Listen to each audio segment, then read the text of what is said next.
happy to announce that there will be no income tax payable up to income of 12 lakh rupees. आज है 1 फरवरी 2025। फरवरी का पहला दिन। बज रहे हैं 9:35 और हम जा रहे हैं बैंक। आज यूनियन बजट पेश होने वाला है 11 बजे से। सो या शिट 9:40 हो चुका है। What the fuck?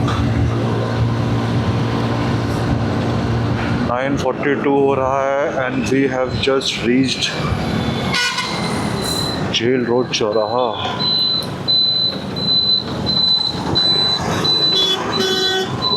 Union budget पेश होने वाला है आज। निर्मला सीतारमण जी पेश करेंगी। एक्सपेक्टेशंस तो हाई हैं। इनकम टैक्स स्लैब्स में चेंजेस करें, थोड़े पैसे आए। Old tax regime, new tax regime में थोड़े थोड़े कुछ चेंजेस करा जाए तो बात बने। ओह, CMS स्टेशन रोड से आज हम लेंगे फिर से लेफ़्ट। हम चलेंगे हुसैनगंज मेट्रो स्टेशन साइड से। मिडिल क्लास जो है वो भारत का एक नया फ़कीर क्लास है, जिसके पास झोला तो है पर झोला लेके निकलने के लिए पैसे नहीं हैं। किसी से भी आप मिले और बात करें, सोशल मीडिया पे पढ़ें देखें, हर किसी को टैक्स ज़्यादा लगता है इस देश में।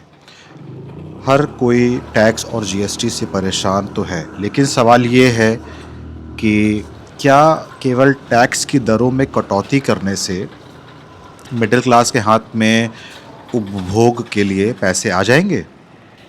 हाँ, पैसे आएंगे तो ज़रूर, पर महंगाई के साथ साथ उसकी सैलरी भी उसी हिसाब से बढ़नी चाहिए।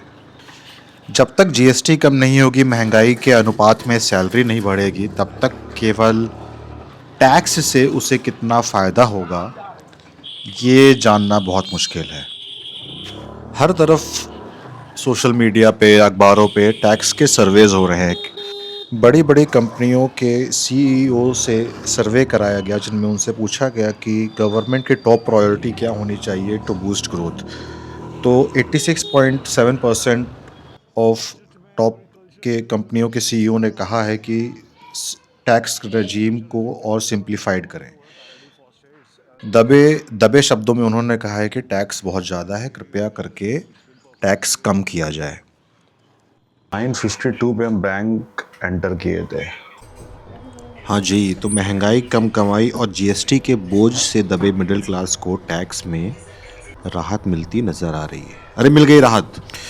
12 लाख तक की आय पर अब टैक्स नहीं लगेगा। वित्त मंत्री ने आज बजट की घोषणा करते हुए जानकारी दी है कि टैक्स के स्लैब में भी बदलाव होगा। इन बदलावों से 12 लाख तक की आय वाले लोगों को कुल मिलाकर 80,000 का फ़ायदा होगा।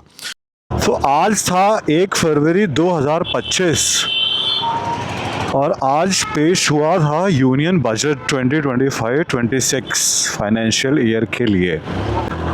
और इस बार बजट में देखा जाए तो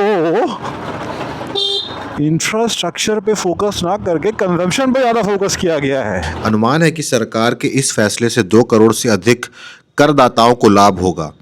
इससे पहले 7 लाख तक की आय पर छूट थी। तो 2025-26 के बजट में 7 प्रकार के स्लैब हो गए हैं।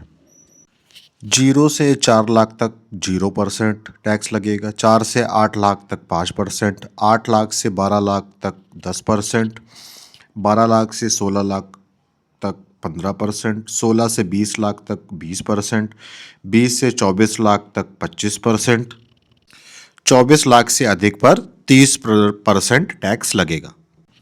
वरिष्ठ नागरिकों को 1 लाख तक के ब्याज पर TDS नहीं कटेगा। कंज्यूमर के हाथ में कितना ज़्यादा पैसा छोड़ा जाए जिससे वो कंजम्पशन अपना बढ़ा सके। Very good.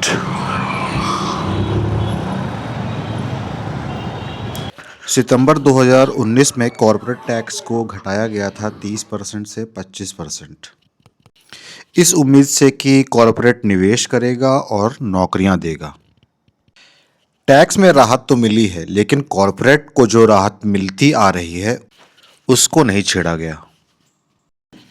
पहले ये होता था कि अगर किसी ने आयकर रिटर्न नहीं भरा है तो अधिक दर से टीडीएस काटा जाता था, लेकिन अब यह नियम हटा दिया गया है। अगर रिटर्न नहीं भरा है तब भी टीडीएस सामान्य दर पर ही काटा जाएगा। यही नियम टीसीएस पर भी लागू होगा।